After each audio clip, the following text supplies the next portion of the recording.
அஸ்ஸலாமு அலைக்கும் வரஹ்மத்துல்லாஹி வபரகாத்துஹு. அல்ஹம்துலில்லாஹி ரப்பில் ஆலமீன் வஸ்ஸலாத்து வஸ்ஸலாமு அலா சய்யிதில் முர்சலீன் வஆலிஹி வஸஹ்பிஹி அஜ்மாயின். அல்லாஹ்வுடைய நல்லடியார்களே, மாணவ சகோதரிகளே,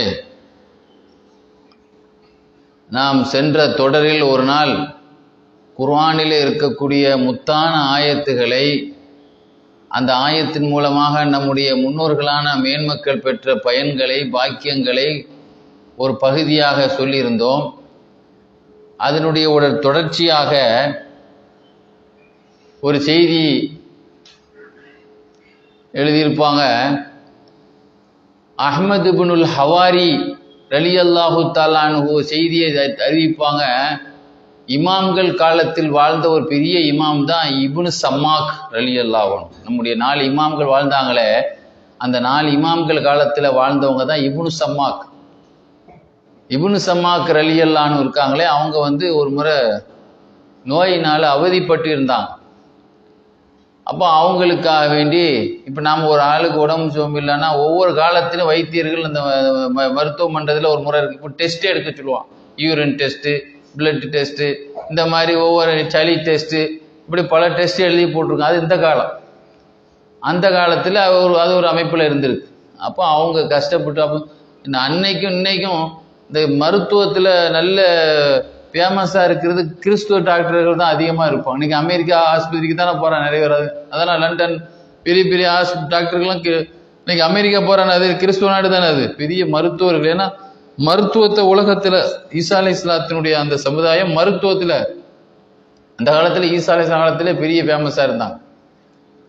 அப்போது ஒரு பெரிய கிறிஸ்துவ டாக்டர்கிட்ட இமாம நம்ம அவங்களுக்கு உண்டான ஒரு தண்ணியை, அவங்க புழங்கக்கூடிய தண்ணியை, அவங்க குடிக்கக்கூடிய தண்ணியோ தெரியல, அவங்க புழங்குற தண்ணி, அவங்களுக்குள்ள தண்ணியை கொண்டு போயிருந்தாங்க. அந்த டாக்டர்கிட்ட கொண்டு போய் இவங்களுக்கு செக்கப் பண்ணணும் அப்படிங்கிறதுக்காகவே, வைத்தியம் பண்ணணும்னு கொண்டு போயிருந்தாங்க. கொண்டு போனது யார் அப்படின்னு சொன்னால் அஹ்மது இப்னுல் ஹவாரிங்கிற சொல்கிறாங்களே அறிஞர், இவங்க தான் சொல்கிறாங்க, நாங்கள் தான் கொண்டு போயிருந்தோம். ஏன்னா ஒரு கிறிஸ்துவ டாக்டர். இப்போ போகும் வழியில் நாங்கள் போகிற இடம் ஹீரா நகருக்கும் கூஃபா நகருக்கும், ஈராக்கில் ஹீரா நகருக்கும் கூஃபா நகருக்கும் இடையில நாங்கள் இருக்கும் பொழுது ஒரு அழகான முகம் உள்ள நல்ல மணக்கிற ஒரு மனிதர் எங்களை முன்னோக்கினார். எங்களை பார்த்துட்டு கேட்டார், நீங்கள் எங்கே போகிறீங்க, அந்த தண்ணியை தூக்கிட்டு எங்கே போகிறீங்க அப்படின்னு கேட்டான். அப்போ நாங்கள் சொன்னோம், எங்கள் இமாம் இப்னு சம்மாக் ரஹமத்துல்லாஹி அலைஹி ரொம்ப முடியாமல் இருக்கிறாங்க, அவங்களுடைய தண்ணியை தான் நம்ம நினைச்சிடும் ஒரு மருத்துவர்கிட்ட கொண்டு போய் அவருக்கு மருத்துவம் செய்வதற்காக அவங்க தண்ணியை கொண்டு போகிறோம் அப்படின்னு சொன்னோம். உடனே அவங்க சொன்னாங்க, சுப்ஹானல்லாஹ், அல்லாவுடைய வலியுல்லாவிட்ட கொண்டு போய் அல்லாவுடைய எதிரிட்டையே போய் வைத்தியம் பண்ண போறீங்க? அவங்களே பெரிய வலியுல்லா. அவங்க இப்னு சம்மாக் ரஹமத்துல்லாஹி அலைஹி பெரிய இறைநேசர். அல்லாவுடைய வலியுல்லாவை அல்லாவுடைய எதிரியா இருக்கக்கூடிய அவங்கெல்லாம் முஸ்லீம் இல்லையா அந்த மருத்துவர்? அப்போ ஒரு வலியுல்லாவுடைய ட்ரீட்மெண்ட் எடுக்கிறதுக்காக ஒரு அல்லாவுடைய எதிர்த்தியை நீங்கள் உதவி நாடி போறீங்க? அந்த தண்ணியை மண்ணில் கொட்டுங்க அப்படின்னு சொன்னாங்க. சொல்லிட்டு நீங்கள் போய் அவங்கள்ட்ட சொல்லுங்க, இப்னு சம்மாக் அவங்கள்ட்ட நான் சொன்னேன்னு சொல்லுங்க. உங்களுடைய கையை எந்த இடத்துல வலிக்குது, வேதனையில் இருக்கீங்களோ அந்த இடத்துல வைத்து ஒபில் ஹக்கு அன்சல்னாஹு ஒபில் ஹக்கு நசல, ஒபில் ஹக்கு அன்சல்னாஹு ஒபில் ஹக்கு நசல உமா அர்சல்னாக்கில்லா பஷீரா வ நதீரான்னு அல்லாஹ் குர்ஆன்ல சொல்கிறான். இந்த ஆயத்தை ஓத சொல்லுங்க அந்த வேதனை செய்யக்கூடிய இடத்து அப்படின்னு சொல்லிட்டு அப்படி மாயமாக மறைஞ்சிட்டாங்க அந்த அழகான மனிதர். வந்தது யாருன்னு எங்களுக்கு தெரியல. ஆனால் ஒரு சூப்பரான ஒரு மெசேஜ் சொல்லிட்டு என்ன செய்யிட்டாங்க, மாயமாக மறைஞ்சிட்டாங்க. இது கீழே தண்ணியை என்ன செய்யிட்டாங்க, கொட்ட சொல்லிட்டாங்க. நாங்கள் திரும்பி என்ன செய்தோம், போய் இப்னு சம்மாக் ரலியல்லாஹு நடந்த விஷயத்தை சொன்னோம். அந்த விஷயத்தை சொன்ன உடனே அவங்க என்ன செய்தாங்க, உடனே தன்னுடைய கையை அந்த இடத்துல வச்சு அவங்க சொன்ன அந்த ஒபில் ஹக்கி அன்சல்னா ஒபில் ஹக்கி நசலா இருக்குல்ல, இன்னைக்கு ஓதி பார்க்கக்கூடிய பெரிய பெரிய ஷேகுமார்கள் அந்த ஆயத்தை ஓதுவோம். ஒபில் ஹக்கி அன்சல்னா ஒபில் ஹக்கி நசலா இருக்குல்ல, அந்த குர்ஆனுடைய ஆயத்து. ஏன்னா அதை ஓதி அதை மாதிரி அந்த இடத்துல கை வச்சு ஓதுனாங்க. சொன்ன உடனே அந்த நேரத்திலேயே அவங்க வச்ச உடனே, இப்போ நம்ம ஒரு ஊசி போட்டு வந்த பிறகு ஒரு 3 மணி நேரம் கழிச்சு தூங்கின பிறகு காலையில் இருந்தால் தான் ஃப்ரெஷ்ஷாக இருக்கும். அந்த மாத்திரை மருந்து சாப்பிட்டு ஒரு 2 3 நாள் பிறகு கொஞ்சம் கொஞ்சமாக தான் கேட்கும். ஆனால் இவங்க அந்த கையை வச்சு ஓதுன அந்த ஆயத்தை குர்ஆன் ஆயத்து ஓதுன உடனே அவங்க என்ன செய்யிட்டாங்க, ஆரோக்கியமாயிட்டாங்க. சொன்னாங்க, சொன்னது யாரும் இல்லை, தாலிக்கல் ஹிதர் அலைஹிஸ்ஸலாம். ஹிதர் அலைஹிஸ்ஸலாம் தான் உங்களுக்கு அந்த மெசேஜ் சொல்லிட்டு போனாங்க.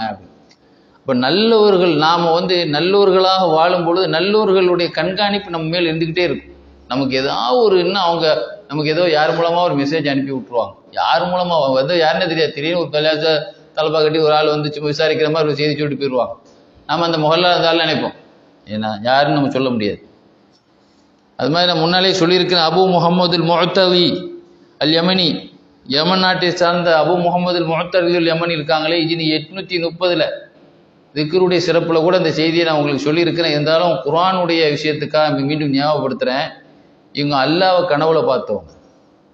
ஒரு சமயம் அல்லாஹ்வை கனவுல பார்க்கும்போது சொன்னாங்க, ரைத்துல் ஹக்க சுப்ஹானஹு வ தஆலா ஃபில் மனாம். அப்போ இந்த செய்தியை நான் அங்கே சொல்லும்போது இந்த கனவு செய்தியை நான் சொல்லலை, அதனால உங்களுக்கு இது புது செய்தியாக தான் இருக்கும். அல்லாஹ்வை நான் கனவுல பார்த்தேன், அல்லாஹ் எனக்கு ஒரு பேப்பரை தந்து நீ செய்த தப்பெல்லாம் எழுது அப்படின்னா அல்லாஹ். இவங்க வரலாறுல எழுதப்பட்டிருக்கும், நீ என்னென்ன தப்பு செய்தே நீ எழுது. பரீட்சை பேப்பரை புல் பண்ணுறோமோ இல்லையோ, இந்த பக்கத்தை நிறைய பேப்பர் புல் பண்ணிடலாமே. ஏன்னா நம்ம எத்தனை நம்ம செய்த அமலை விட பாவம் தானே நிறைய இருக்குது. அதனால் நமக்கு மறக்கவே, மற்றதாக ஒரு பாடம் படித்தது கூட மறந்துடும். ஆனால் எது மறக்காது, நம்ம செய்த தப்பு மட்டும் மறக்கவே செய்யாது. நம்முடைய மனசாட்சி அதை ஞாபகப்படுத்திக்கிட்டே இருக்கும். அந்த கேசட்டு முன்னால் ஓடிக்கிட்டே இருக்கும். நான் என்ன செய்தேன், பயந்து போய் பக்கமாக எழுதிட்டேன், பக்கத்தை புல் பண்ணிட்டேன், நிறைய பேப்பரை புல் பண்ணிட்டு. நீ என்ன தப்பு பண்ணி அவ்வளோ சொன்னோன்னு பயந்து போய், ஏன்னா அல்லாஹ்வுக்கு தெரியாமல் எதையும் மிஸ் பண்ண முடியாத, எல்லாத்தையும் எழுதி முடிச்சுட்டேன். நிறைய சேர்ந்துச்சு. பயந்து இருந்து இவ்வளோ ஆணை எழுதியிருக்கோம், என்ன நடக்க போகுதுன்னு நல்லா சொன்னான். உன்னை நான் மன்னிச்சிட்டேன்னு சொல்லிட்டான் ஒரே வார்த்தையில். பாஸ், ஒரே வார்த்தையில் எல்லாம் நினச்சிக்கிட்டான். அந்த ஒரு அற்புதமான, அப்போ என்றைக்குமே அல்லாஹ்வுக்கு முன்னிலையில் நாம் ஒரு பலகீனமாக நிற்கும்போது அல்லாஹ் நம்மளை காப்பாற்றிடுவோம்.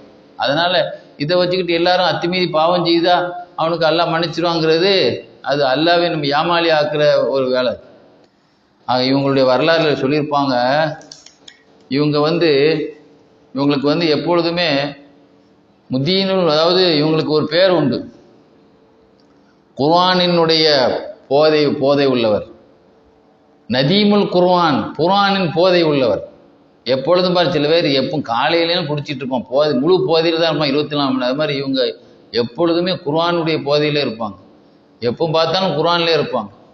அவங்க சொல்லுவாங்க, இந்த பாக்கியம் எனக்கு எப்படி கிடைச்சிதுன்னு சொன்னால், நான் அல்லாஹ்ட்ட ஒரு துவா செய்தேன், அல்லாஹ் உனக்கு பிரியமான ஒரு அமல் எனக்கு என்ன செய்யணும், எனக்கு ஒரு கற்றுத்தா அப்படின்னு சொல்லி அல்லாஹ்ட்ட நான் என்ன செய்தேன், அல்லாஹ்ட்ட துவா செய்தேன், எனக்கு ஒரு அமலை நீ என்ன செய்யணும், உன் பக்கம் நெருங்கக்கூடிய ஒரு வணக்கத்தை எனக்கு கற்றுத்தான் கேட்டேன். அல்லாஹ் எனக்கு ஆனனி அல்லா திலாவத்துல் கிதாபு சுப்ஹானஹு வ தஆலா, அவனுடைய குர்ஆனை ஓதுறதுக்குண்டான உதவி அல்லாஹ் எனக்கு தந்தான். அப்போ அதுதான் அல்லாஹ்வுக்கு மிக சிறந்ததாக இருக்க போய் தான் எனக்கு அல்லாஹ் என்ன இந்த துவாவை அவன் பக்கம் நெருங்கிறதுக்கு எனக்கு ஏதாவது ஒரு இபாதத்து எனக்கு காண்பிங்கன்னு அல்லாஹ் எனக்கு தான் குர்ஆனுடைய ஓதக்கூடிய வாய்ப்பை தந்தான். அதனால தான் இவங்களுக்கு திடீர்னு கவலை இருந்தால் உடனே குர்ஆன் ஓதுனா உடனே அந்த கவலை நீங்கிருமா. ஓதாமல் இருந்தால் மனசுலாம் அப்படியே ஒரு சஞ்சலமாக ஏதோ இழந்த மாதிரி ஏதோ மன குழப்பத்திலே இருப்பாங்களாம். உடனே குர்ஆன் தூக்கிட்டா அப்படி ரிலாக்ஸாக ரொம்ப புத்துணர்ச்சியோடு சந்தோஷமாக இருப்பாங்களாம். அப்போ அந்த அளவுக்கு ஒரு குர்ஆனை கொண்டு ஒரு அற்புதத்தை பெற்ற ஒரு பெரிய ஞானியாக இவங்களுடைய வரலாறுலையும் எழுதி காட்டியிருப்பாங்க. அது மாதிரி சஹாபாக்களுடைய ரசூல் ஸல்லல்லாஹு அலைஹி வஸல்லம் அவர்களை கொண்டு பையத்து செய்த 1500 சஹாபாக்கள் உம்ராவில் உறுதிமொழி எடுத்தாங்க. முஸையப் ரலியல்லாஹு அன்ஹு 1500 பேரில் அவங்களும் ஒரு ஆள். அவங்களுடைய மகன் தான் சயீத் இப்னுல் முஸையப் ரலியல்லாஹு அன்ஹு. இவங்க சஹாபி கிடையாது. இவங்க வாப்பா யார்கிட்ட பையத்து எடுத்தவங்க, ரசூலுல்லாஹ் மக்காவுக்கு வரும்போது உம்ராவுக்கு வரும்போது உறுதிமொழி எடுத்தாங்களா இல்லையா 1500 பேர். அந்த சத்திய பெருமான் எடுத்ததில் இவங்க வாப்பாவும் ஒரு ஆள். ஏன்னா மதீனாவில் ஒரு சமயம் கலவரம் வரும்போது 3 நாள் மதீனாவில் தொழுவு நடக்கலை. பள்ளியாசல் ரசூலுல்லாஹ்வுடைய கபூரில் தான் உட்காந்துருந்தாங்க. பாங்கு சூற நேரத்தில் ரசூலுல்லாஹ்வுடைய கபூர்லேருந்து ஒரு சத்தம் கேட்கும். அந்த சத்தத்தை கேட்டவங்களும் தொழுவாங்க. அப்படிப்பட்ட ஒரு பாக்கியமான ஒரு தாபியன்கள் ஒருவர் தான் யார், சயீத் இப்னுல் முஸையப் ரலியல்லாஹு அன்ஹு. இவங்களுடைய வரலாறுல ஒரு செய்தி எழுதியிருப்பாங்க, இவங்க எப்பொழுதுமே சூரத்து சாத ஓதாம நைட்டு தூங்கவே மாட்டாங்க. டெய்லி சூரத்து சாது ஓதிடுவாங்க. அதை பற்றி அவங்க விளக்கம் சொல்லும்போது சொல்லுவாங்க, ஏன் இந்த டெய்லி சூரத்து சாது ஓதுறீங்கன்னு கேட்டது அவங்க சொன்னாங்க, ஒரு தடவை மதீனாவினுடைய அன்சாரி சஹாபி ஒரு சமயம் என்ன செய்தாங்க, ஒரு மரத்தை நோக்கி தொழுதாங்க. தொழும்போது அதில் சஜிதாவுடைய ஆயத்து வருது. அது அனைஃபிகள் தான் அந்த சஜிதா செய்வாங்க. அந்த சஜிதாவுடைய ஆயத்து சஜிதா செய்தாங்க. அப்போ அந்த மரமும் சேர்ந்து சஜிதா செய்யுது. மரம் சஜிதா மட்டும் செய்யலை, அந்த மரம் சஜிதால ஒரு துவாவே ஓதுனது இவங்க கேட்டாங்க. அந்த அன்சாரி சஹாபி சஜிதா செய்யும்போது அந்த மரமும் சஜிதா செய்யுச்சு. அந்த மரம் சஜிதா செய்து மட்டும் இல்லாமல் அந்த மரம் ஒரு துவாவே ஓதுச்சு. அல்லாஹும்ம அஅ்தினி பிஹாதிஹி ஸஜ்ரத்தி அஜ்ரா, யா அல்லாஹ் இந்த சஜிதாவை கொண்டு எனக்கு கூலியை கொடு. வல்லி அன்னி பிஹா விஸ்ரா, இந்த சஜிதாவை கொண்டு பாவத்தை இது இறக்கி வைத்து விடு. வர்சுக்னி பிஹா ஷுக்ரா, இந்த சஜிதாவின் மூலமாக உனக்கு நன்றி செய்கிற பாக்கியத்தை கொடு. ஒத்தகப்பல்ஹா மின்னி கமா தகப்பல்தஹா மின் அப்திக்க தாவூத் அலைஹிஸ்ஸலாம், இப்படி தாவூத் அலைஹிஸ்ஸலாத்தில் இருந்து இந்த சஜிதாவை நீ ஏற்றுக்கொண்ட மாதிரி என்ன நன்றிய தாவூத் அலைஹிஸ்ஸலாத்திலேருந்து அல்லாஹ் நன்றி ஏற்றுக்கிட்டானா இல்லையா, அது மாதிரி எங்களுடைய இந்த சஜிதா மூலமாகவும் உனக்கு நன்றியுடைய சஜிதாவை ஏற்றுக்கொள்ளுன்னு சொல்லி அந்த மரம் துவா செய்துச்சு. அன்சாரி சஹாபி கேட்டாங்க அந்த துவா. ஆக அதனால தான் சயீத் முஸைபில்லானு டெய்லி நினைச்சுவாங்களாம் சாது. ஆக குர்ஆனின் மூலமாக அந்த உயிரோட்டமான அந்த பாக்கியத்தை சஹாபாக்கள் நினைச்சிருக்கிறாங்க, பெற்றிருக்கிறாங்க. அதுபோல இறைநேசர்களுடைய வரலாறுல அபு முஹம்மதுல் ஃபஹார் ரலியல்லாஹு தஆலான்னு இருக்காங்களே, சொல்றது யாரு சொல்றா? ஷேக் அபு ரபீஉல் மாலிகிங்கிறவங்க சொல்றாங்க, நான் என்னுடைய ஷேக் அவங்களோடு டெய்லி தஹஜ்ஜுதுக்கு எஞ்சிருப்பேன். நான் எஞ்சிக்கும் போது அவங்க முன்னால் நான் எஞ்சிக்க மாட்டேன், அவங்க எழுந்த பிறகு தான் நான் எஞ்சிப்பேன். ஏன்னா அது ஒரு ஒழுக்க குறைவா, நம்ம அவங்களோட நான் எழுந்தேன்னு சொன்னால் நான் நைட்டு ஃபுல்லாக முழிச்சுக்கிட்டு தான் நினச்சிடக்கூடாது இல்லவா. அதனால் அவங்க எழுந்த பிறகு தான் நான் எழுந்துவேன். ஒரு நாள் என்ன செய்தாங்க, அவங்க தஹஜ்ஜுதுக்கு எஞ்சிட்டாங்க. நான் படுக்கையில் அப்படியே தூங்குற மாதிரி முழிச்சிட்டு படுத்திருந்தேன். அப்போ அந்த சமயத்தில் அவங்க என்ன செய்தாங்க, கிப்லா நோக்கி உட்காந்து பிஸ்மில்லாஹிர் ரஹ்மானிர் ரஹீம் சொல்லி அவங்க தஹஜ்ஜுதில் குர்ஆன் ஓதிட்டு இருந்தாங்க. அவங்களுடைய தொழுகையெல்லாம் முடித்து அவங்க வளமையாக ஓதக்கூடிய அந்த அவுராதுக்கு குர்ஆன் ஓதிட்டு இருந்தாங்க. குர்ஆன் ஓதிட்டு இருக்கும்போது திடீர்னு சுவர் பிளந்து ஒரு மனிதர் வந்து ஒரு பை ஒன்று கொண்டு வந்தார். அந்த பையில இருந்து ஒரு வெள்ளையாக தேன் மாதிரி இருந்துச்சு. தேன் கூடில் தேன் இருந்தால் அப்படி இருக்கும், கூடோடு சிலவன் விற்றுட்டு வருவான்ல, தேன் கூடு இருக்கும்ல, அதுலேருந்து தேன் வடியும், அது ஊறி கிடக்கும். இந்த வெள்ளை தேன் கூடு மாதிரி இருக்குது, அந்த தேனும் அதில் இருந்தது அந்த அந்த பையில். அதை எடுத்து அந்த வாயில் அந்த ஒரு மனிதர் வந்து இவங்க வாயில் என்ன வச்சுக்கிட்டே ஊட்டிக்கிட்டே இருக்கிறாங்க, இவங்க அதை சாப்பிட்டுக்கிட்டே இருக்கிறாங்க. இதை நான் படுத்துக்கிட்டே இருந்து ஷேக் இதை ஓதிக்கிட்டே இருக்கும்போது அவங்க அப்படி செவர் பிளந்து வந்து அவங்களுக்கு அதை ஊட்டுறத ஒரு ஸ்வீட்டு மாதிரி அவங்களுக்கு கொடுத்துட்டு இருக்கிறத நான் என்ன செய்யிட்டு இருக்கேன், பார்த்துக்கிட்டே இருந்தேன். இதை நான் உங்கள்கிட்ட சொல்லவே இல்லை. நான் இதை கவனிச்சிட்டு இருந்தனால எனக்கு அன்னைக்கு வளமையாக நெஞ்சு ஓதக்கூடியது தொழுதெல்லாம் செய்வேன். இதுலாம் நான் மைண்டை இன்னும் இப்படி ஒரு நிகழ்ச்சி நடக்குது அப்படிங்கிற அந்த இதில் நான் அன்னைக்குள்ள தொழுகையை தொழுவும் இல்லை. மறுநாள் காலையில் ஷேக் அவங்கள்ட்ட நான் என்ன செய்தேன் சொன்னேன், அபு முஹம்மதுல் ஃபஹார் அவங்கள்ட்ட சொன்னேன், இதே மாதிரி நான் நேற்று நீங்கள் தஹஜ்ஜுத் தொழும்போது நான் வெள்ளனே நானும் முழிச்சிட்டேன், ஆனால் இந்த மாதிரி நிகழ்ச்சி நடந்ததை பார்த்து அதிர்ச்சி அடைஞ்சது. நீ பார்த்தியான்னு கேட்டாங்க. ஆமான். அது என்ன தெரியுமா? தாக்க தீபுல் குர்ஆன், அதுதான் குர்ஆனினுடைய சுவை. அதான் நான் ஓதன உணவுக்கு அல்லாஹ் சில பேருக்கு வந்து சொர்க்கத்தில் கொடுக்கறத விட கொஞ்சம் சேம்பிள் உலகத்துலேயும் அல்லாஹ் சில பேருக்கு கொடுத்துருக்கான். இப்படித்தான் இருக்கும் அப்படிங்கிற மாதிரி அந்த சொர்க்கத்தில் உள்ள அந்த குர்ஆனினுடைய ருசியைத்தான் சுவையைத்தான் நீ என்ன செய்த, நீ அனுபவிச்ச, எனக்கு கொடுக்கப்பட்டதை நீ பார்த்தேன்னு சொன்னான். இதையெல்லாம் விட ஆச்சரியமான ஒரு செய்தி, யமன் நாட்டில் வாழ்ந்த அபு மதியனுல் மக்ரிப், அவங்க பேர் ஷுவைப். அபு மதியன்னு சொன்னால் தான் பிரபலமாக சொல்லுவாங்க. அபு மதியங்கிற மகான்களே அபு மதியன் ரசூல் ஸல்லல்லாஹு அலைஹி வஸல்லம் கனவுல அதிகமாக பார்த்தவங்க. ஷேக் அபு மதியனுல் மக்ரிபி ரலியல்லாஹு அன்ஹு இருக்காங்களே, யமன் நாட்டை சார்ந்தவங்க, ஹிஜ்ரி 505ஆம் நூற்றாண்டை சார்ந்தவங்க, 570 வாழ்ந்தவங்க. அவங்க ஒரு சமயம் தொழுகையில் குர்ஆன் ஓதிட்டு இருந்தாங்க. தொழுகையில் குர்ஆன் ஓதும்போது குர்ஆனில் சொர்க்கத்தில் கொடுக்கப்படக்கூடிய அந்த தண்ணி, அந்த ஜூஸ், அதில் உள்ள அந்த பானங்கள், சொர்க்க பானங்கள் இருக்குல்ல, அந்த பானங்களை பற்றி அல்லாஹ் சொல்லிட்டு வரும்போது ஒய்ஸ்கௌன ஃபீஹா கேசன் கான மிசாஜுஹா ஜஞ்சபீலா, அந்த சொர்க்கத்திலே அவர்கள் ஒரு பானத்தை கொடுக்கப்படுவார்கள் ஒரு பாத்திரத்தில், அதில் வந்து ஏன்னா இஞ்சி கலந்த அப்படி ஒரு பானத்தை கொடுக்கப்படுவாங்க. உடனே இஞ்சி சாயான்னு விளங்கிறாதே, இஞ்சிங்கிறது இஞ்சி சாயா வேண்டாமா செலவு, இஞ்சி சாயா போட்டால் இஞ்சி எனக்கு இஞ்சி போடாத அப்படிமா. அங்கே உள்ளது என்னவோ தெரியல, அதில் உயர்ந்த ஒரு ருசி வச்சுருப்பான். இஞ்சி கலவையான ஒரு வகையான பானத்தை அவர்கள் போடுவார்கள்ங்கிறான்ல. அது ஓதிட்டு இருக்கும்போதே அப்படி ஜூஸை உறிஞ்சி குடிப்போமா இல்லையா, நாக்கால் நம்ம வாயால் சப்பி குடிப்போமா இல்லைம்மா, அதை மாதிரி ஓதிட்டு இருந்தாப்புல அப்படியே உதலால் அப்படி உறிஞ்சிட்டு நின்னாங்க. போய் ஓதிட்டு இருந்தாப்புல இடையில ஓதிட்டு இருந்த விடையாப்புல அந்த அவர்கள் அந்த பானத்தை போடுவார்கள். இஞ்சி கலந்த அந்த பானங்களை அவர்கள் சொர்க்கத்தில் அந்த பாத்திரத்தில் அந்த அந்த பானங்களை அந்த இருக்கலாம் குவளையில் அங்கே கொடுக்கப்படக்கூடிய பாத்திரத்தில் அவர் போட்டப்படுவார்கள்னு சொல்லும்போதே அப்படி வாயில் அப்படியே எச்சி ஊறுற மாதிரி ரசித்து கொடுப்போமே இல்லையா, அதை கொஞ்சம் கொஞ்சமாட்டு ஜூஸை உறிஞ்சி குடிக்காம உறிஞ்சி குடித்த மாதிரி கொஞ்சம் நேரம் நினச்சி வந்து உதட்டால் உறிஞ்சிக்கிட்டு நின்னாங்க. அவங்கள்ட்ட கேட்கப்பட்டுச்சு,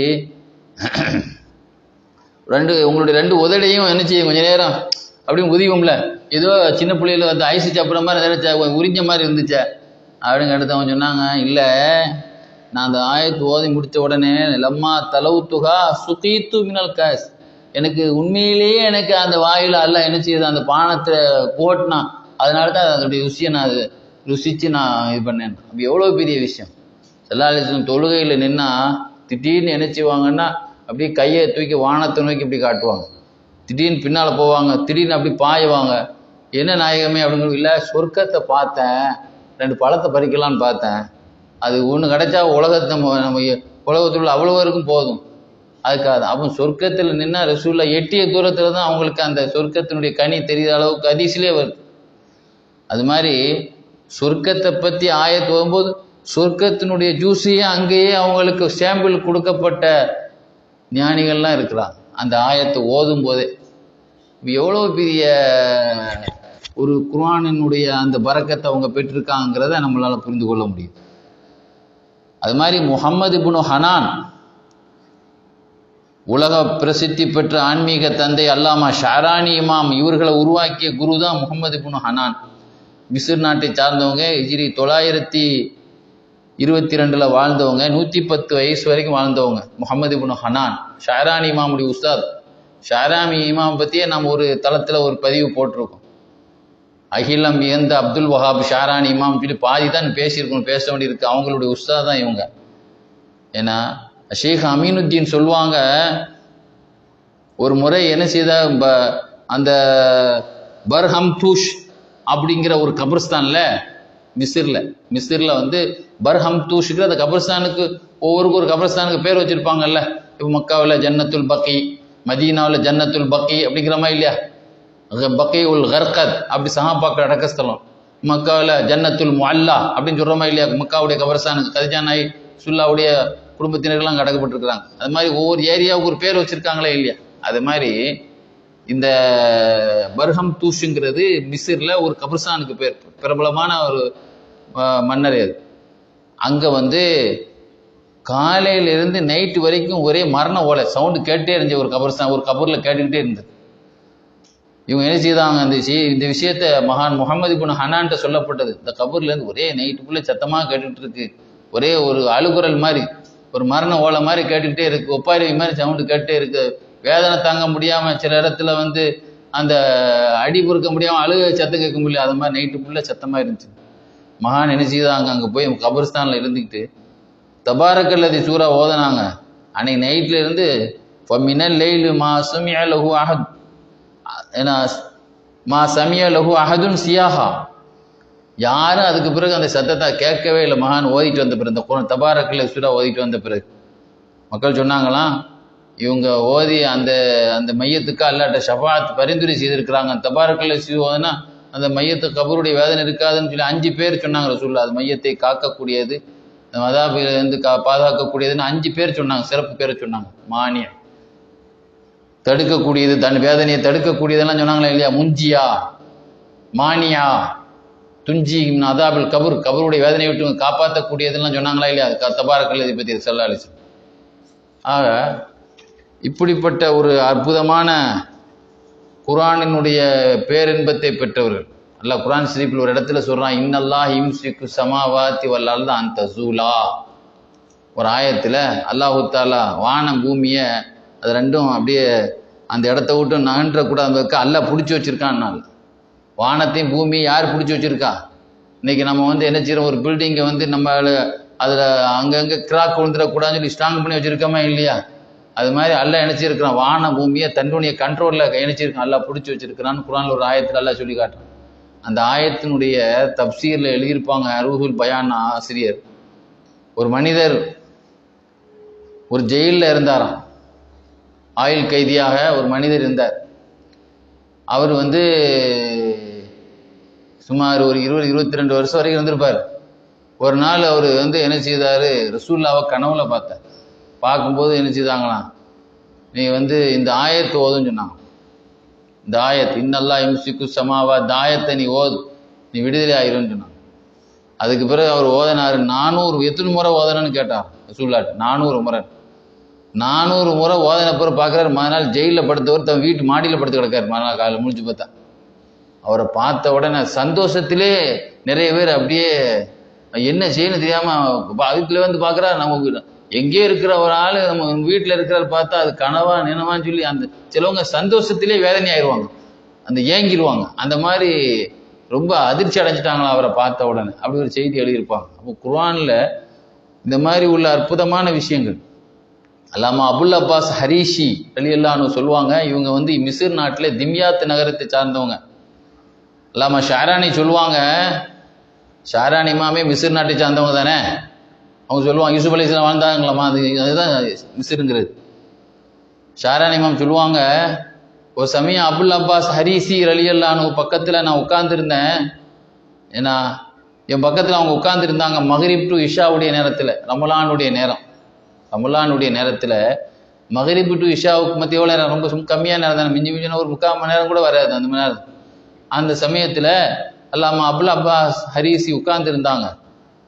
அப்பொழுது மக்ரிபுக்கு பிறகு, மக்ரிபு தொழுத பிறகு செம்மேகம் மறைகிற வரை, மக்ரிப் பிறகு செம்மேகம் மறைகிறது மிஞ்சி மிஞ்சா ஒரு 35 நிமிஷம் 40 நிமிஷத்தில் செம்மேகம் மறைஞ்சிரும்.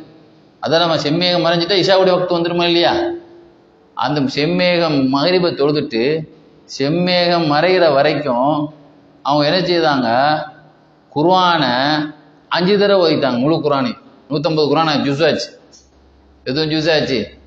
நம்ம சாதாரண ஓதனாலே ஒரு ஜுஸ் ஓதத்துக்கு 20 நிமிஷம் ஆகும். மிஞ்சி போனால் 2 ஜுஸ் தான் ஓத முடியும் நமக்கு. எத்தனை குர்ஆன் முடிச்சுட்டாங்க அபுல் அப்பாஸ் ஹரீஷி ரலியல்லாஹு அன்ஹு? எத்தனை ஜுஸ் முடிச்சுட்டாங்க? மக்ரிபு தொழுதுட்டு இஷா பாங்கு சொல்றதுக்கு முந்தி, அதான் செம்மேகம் மறைகிறது. மக்ரிபு தொழுதுட்டு இஷா பாங்கு சொல்றதுக்கு முந்தி எத்தனை ஜுஸ் முடிச்சுட்டாங்க? 5 குர்ஆனை முடிச்சுட்டாங்க. நான் பக்கத்தில் தான் உட்காந்து 5 குர்ஆன் கேட்டுட்டு தான் இருந்தேன். எவ்வளோ பெரிய அதுதான் அந்த நேரத்தினுடைய பரக்கத். இறைநேசர்களுக்கு 27 வகையான அற்புதங்கள் உண்டுன்னு சொல்லி கிதாப் எழுதியிருப்பாங்க தாஜுத்தீன் சுபுக்கி. அதில் ஒன்று நேரத்தில் பரக்கத்து. நீ குறைஞ்ச நேரத்தில் நிறைஞ்ச காரியத்தை செய்கிறது. அந்த 27 அற்புதங்கள் ஒரு அற்புதத்தை அவங்க வெளிப்படுத்துவாங்க, அதில் நேரத்தில் பரக்கத்து. அது சொல்லிட்டு இந்த விஷயத்த நான் ஷேக் அலியுல் முர்சிஃபி அப்படிங்கிறவன்கிட்ட போய் என்ன செய்தேன், இந்த செய்தியை சொன்னேன். நான் இந்த மாதிரி அபுல் அப்பாஸ் ஹரீஷி அவங்கள்ட்ட மக்ரிப் தொழுட்டு ரமலான் இருந்தேன், 5 குர்ஆன் முடிச்சுட்டாங்க மக்ரிப்லேருந்து இஷா வரைக்கும் அப்படின்னு சொன்ன உடனே அந்த மகான் சொன்னாங்களாம், நான் ஒரு நாளைக்கு ஒரே ஒரு நாளில் எனக்கு 3,60,000 குர்ஆன் நான் ஓதிருக்கேன்னு. இவங்க சொன்னாங்க மக்ரிப் டு இஷாக்குள்ள 5 குர்ஆன் முடிச்சிருக்கேன்னு சொல்லி. இதை நான் பெருசாக போய் யார்கிட்ட போய் சொன்னேன், ஷேக் அலியுல் முர்சிஃபி ரலியல்லாஹு இப்போ ஒரு அதிசயத்தை பார்த்தேன்னு சொன்னோன்னா அவங்க என்ன சொன்னாங்க, இன்னி கராயத்துல் குர்ஆன ஃபியோமி வைலத்தின் என்ன சொல்லி காட்டினாங்க. சலாசுமியாத்தையும் ஒரு சித்தின் ஆலாஃப், சுமார் 3,60,000 குர்ஆனை நாம் ஓதியிருக்கேன் 24 மணி நேரத்தில். கணக்கு பண்ணி பார்த்தேன், நான் கால்குலேட்டர் பண்ணி பார்த்தா ஒரு நிமிஷத்தில் 250 குர்ஆன், ஒரு நிமிஷத்துக்கு 250 குர்ஆன் நம்ம தலையே இருக்கிறேன்னு சுற்றிடும். அவ்வளோ ஒரு பரக்கத் சொல்லிட்டு தன்னுடைய அனுபவத்தை ஷேக் அப்துல் வஹாப் ஷாரானி இமாம் சொல்லுவாங்க, தன்னுடைய அனுபவத்தை சொல்லுவாங்க. எனக்கு ஒரு அனுபவம் நினைச்சு, நான் என்னுடைய தவச்சாலையில் ஒரு இமாமை போட்டிருந்தேன். ஷேக் உமர் அவர் தான் இமாமா இருந்தார் என்னுடைய தவச்சாலையில். அவங்க பின்னால் நான் தக்பீர் கட்டி தொழுதுட்டு இருந்தேன். பொதுவாக இமாம் ஓதும் போது நம்ம ஓதுறது மக்ரூ. இமாம் சூறா ஓதும் போது நம்ம பாத்தியா மட்டும் தான் நம்ம என்ன செய்யக்கூடாது, சூறா ஓதக்கூடாது. என்ன அறியாம அவங்க இமாம் என்ன செய்தார், முஸம்மில் சூறா ஓதிட்டு இருந்தார். சரி, அப்துல் வஹாப் ஷாரானி இமாம் தான் அனுபவத்தை சொல்றான். குர்ஆனின் மூலமா எனக்கு கிடைச்ச ஒரு நேரத்தில் ஒரு பரக்கத்தால எனக்கு என்ன கொடுத்தான், குறைஞ்ச நேரத்தில் நிறைய ஓதுறதுல எனக்கு ஒரு லக்கி கிடைச்சிது, ஒரு அதிர்ஷ்டம் கிடைச்சிது. எனக்கு ஒரு லக்கி அடிக்கிறது என்னது. அவங்க சொல்றாங்க, என்னுடைய பள்ளியாசல் இமாமா இருக்காரு, அவர் என்ன செய்ய முஸம்மில் சூறா கிட்டத்தட்ட ஒரு 2.5 பக்கம் இருக்கும். இஞ்சி போனால் எவ்வளோமா இருக்கும், 2.5 பக்கம் இருக்கும். 2.5 பக்கம் இருக்கக்கூடிய முஸம்மில் சூறாவை அவங்க இமாம் ஓதிட்டு இருந்தார். நான் என்ன செய்தேன், என்ன அறியாம நான் என் வாயில திடீர்னு சூரத்துல் பக்கராவை நான் ஓத ஆரம்பிச்சிட்டேன். சூரத்துல் பக்கராவை 2.5 ஜுசு, இது 2.5 பக்கம், அது 2.5 ஜுசு. எவ்வளோ வித்தியாசம் இருக்கு. 2.5 ஜுசுங்கிறது எங்க இருக்கு, 2.5 பக்கம் எங்க இருக்கு. ஏன்னா இப்போ 2.5 ஜுசு ஓதணும்னு சொன்னாலே கிட்டத்தட்ட 50 நிமிஷத்துக்கு மேல ஆகும். இது 5 நிமிஷத்துல ஓதிடலாம். இது நான் அவங்க முஸம்மில் சூரா ஓதுறாங்க, நான் என் வாயில திடீர்னு சூரத்து பக்கரா ஆரம்பிச்சு நான் சூரத்து பக்கரா முடிச்சுட்டேன், 2.5 ஜுசு முடிச்சுட்டேன்.